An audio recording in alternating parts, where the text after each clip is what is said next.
Kick your leg out to the left and put your hand out to the right. Boom. Oh, no, it's right, isn't it? Hand out to the right. Hand out to the right. And see your right hand's here to the left. Because I'm looking at your mirror, aren't I? What is it you like about dancing? Because that clearly has been the thing from the beginning of your life all the way through, dancing. It's sexual, it's the emotional energy, it's dancing, it's moving to a rhythm, it's actually doing something that's on the beat, something that actually people can appreciate you for because you're communicating sexually and physically instead of speaking with your mouth. I mean, I've always been dyslexic. When I was at school, I found it very hard. You know, I didn't get a lot of help with it. So I was expressing myself in other ways. And I always felt really blessed that I felt clean and washed after a class. Because when you do a dance class, it's not just a question of moving. You do a warm-up, you do stretches, so you really get everything out. And you feel really nice. And you think when you walk out the door, you're like, oh, I feel great. I'll give you a bit of an NSYNC move, which they kind of like, it goes here. Can you do that? Yeah, there, good. Then lean forward there. Oh. Yeah, so basically your foot goes there and then it goes to the side. Not moving off. So keep on the left leg and bend the left leg so you can balance there. Good, that's it, one more time. And now swing the arms so you don't fall over. Swing them opposite ways to the leg. No, opposite way. So you're... oh my God, it's show business, isn't it? When you watch the programme... I don't watch it. You don't watch it, okay. Yeah, because it's probably healthy for me not to. It probably is. If I'm entertaining people, that's the main thing. That's why you don't understand my question. No, I do understand. I've seen bits. In all honesty, I have seen bits. Now, bear with me on this one, okay? Bear with me on this one. There's part of me that thinks you know exactly what it is you're doing in terms of playing a certain role, and there's another part of me thinks that you don't know what you're doing, and that the programme is almost creating a fictional character out of you. No, I know what I'm doing. You know what you're doing. And what is that? I'm just basically being myself. Yeah, but I'm not trying... But are you using the programme? I mean, come on, it's a great platform, but the programme that I'm in is basically focusing on two anchor points. That's Louis and me, and we're two... Louis? I don't know. I don't know. Yeah. Who's that? Me and Louis. But that's itself a great dynamic, isn't it? We're going to give you an answer to your question because I hope you're going to love this because it's going to really kind of clear it in your head. Probably it's kind of self-discovery going on here for both of us because I'm actually being real with you here. I really am. But when Louis did the rushes and they went around to all the TV companies, they went, it's a little bit too Louis heavy. We need another anchor point, yeah, and it was just him out there kind of thing. So what happened was they came. Louis said, Jonathan went to Louis from Pulse. Is there anyone else at Pineapple like yourself but different? And Louis put me forward. I came in, I did an hour and a half of rushes, and I walked away, and Jonathan rang me up and said, Andrew, you're TV gold, you're unbelievable. And honestly, this is the line you probably want to hear. I didn't have a clue. Yeah. What is TV gold? Okay. It's almost like, it's like saying here's gold and you've never seen it before. Yeah. I was like, what is gold? You know, TV, I know what gold is, but TV gold. So you're saying, okay, he's great, but what made, I don't know what TV people look for.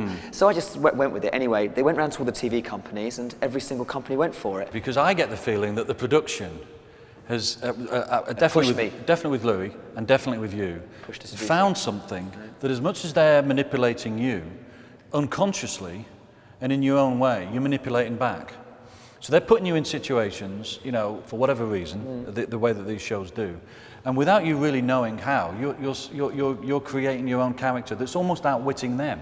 So they then have to respond. Bear with me. Yes, I get They it. have to respond because you're not, you know, and that's I think what's making the program so interesting. Because a lot of these programs, they take a character, they manipulate the character doesn't fight back. You're kind of fighting back in your own way. Well, there's two things here. The company have taken me on as an agent, so I'm right in bed with them as far as that's concerned. Secondly, when we do an episode or a series, we sit down with them and create the ideas. Right. So we sit down and say, right, wouldn't it be great if we did this and did that? So now I've got a bit more of a TV head and understand the storylines and understand what makes good TV. Yeah.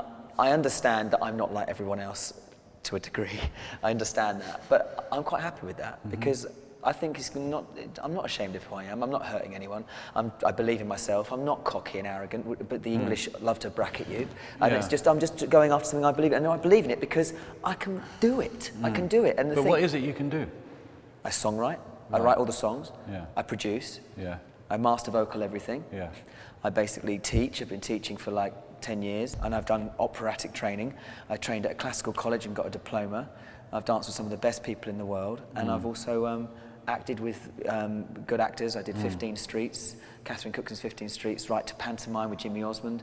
Yeah, exactly. We've all got to admit to something. No, I love Jimmy, he's great. And I do love him actually. Good, brilliant. One more time. Good, again. Great. Now, instead of making it look like the Charleston, yeah, which is fine. Oh God, I'm doing it across now. No, just keep arms parallel, yeah? If your leg's going that way. See here, you're going to go, boom. Now we're surrounded by music that's very tight. I mean, you were talking about working with Britney, and you were describing some of the moves in a really interesting way, because I'm fascinated by that whole process of your Beyoncés, your Gagas, your Britneys. It's the music is completed by the physical movement, isn't it? It's a marriage. I mean, you know, you look at someone like Michael Jackson, bless his soul. You know, it's like he took things from Fred Astaire, he took things from Bob Fosse, he took things from Lock-In, Pop-In, and made it his own. Yeah. You know, someone like Beyonce is screaming Tina Turner, but just taking it to new levels in different ways because it's a new generation. Yes.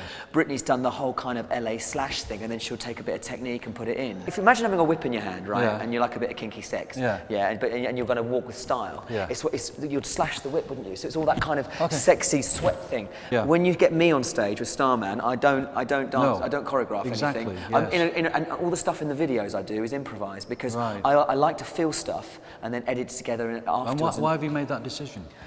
Because I don't want to be manufactured, I'm a real artist. And what's manufactured about being choreographed then? Because most of the successful spectacle stars of the world. Oh, I mean, I'm not saying I wouldn't have anything choreographed in a concert. But that sense of putting on a show. Like Freddie Mercury, when he used to walk on, he had all these moves, and they all came from here. Yeah. You know, I love working like that, but obviously there's sections, and I've discussed this with my manager, where you would have a breakdown and do something that's unified, because the kids love that. Again, and try and show me your shoulder blades as you come over. There you go, lovely. And over. So you're looking cooler. I just think dance is loved by everybody, and it's something that people were afraid to do at a wedding, but really wish they could do, and it's admired. And I don't think dancers have been paid enough for years, and it's been an unrecognised profession to the degree of you earn great money at it, unless you're at the very top of the Christmas tree, you know, of success. So, to be honest with you, I'm very happy about it. I don't think it's going anywhere in a hurry. I think it's going to be as big as it is now for a while, if not for as long as TV is around. And what about you? Where are you going? Well, I'll be dancing in my grave. You know, I'll always be dancing.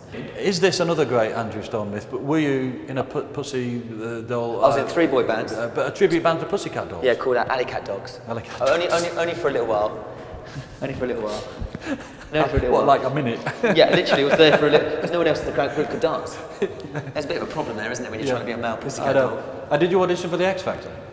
A long time ago. Right. Next question. Actually, one last question before we go, Andrew, about you know, my little minimal understanding about how to move, which has been pretty poor today. You're actually all right, you know. But does it make you feel better about who you are? That, you know, because like, you see it from you and Louis, you know, the way you can just you know, all that. You've got it going on. I'm fascinated by that, do you know what I mean? That sort of confidence, the way to enter a room, you know, all of that. It must make a difference to who you are. You kind of carry an aura in with you because you've got all this kind of.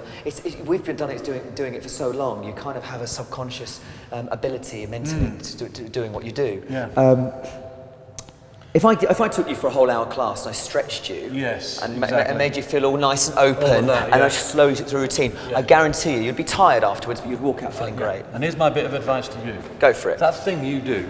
Yeah. You write a piece of music like that. Yeah. As original as that is, you'll have your hit. Original as what? As the way you move and the way you do it and the way you think about what you're doing. Yes. Write a piece of music like that, man. All right. And you'll have a hit.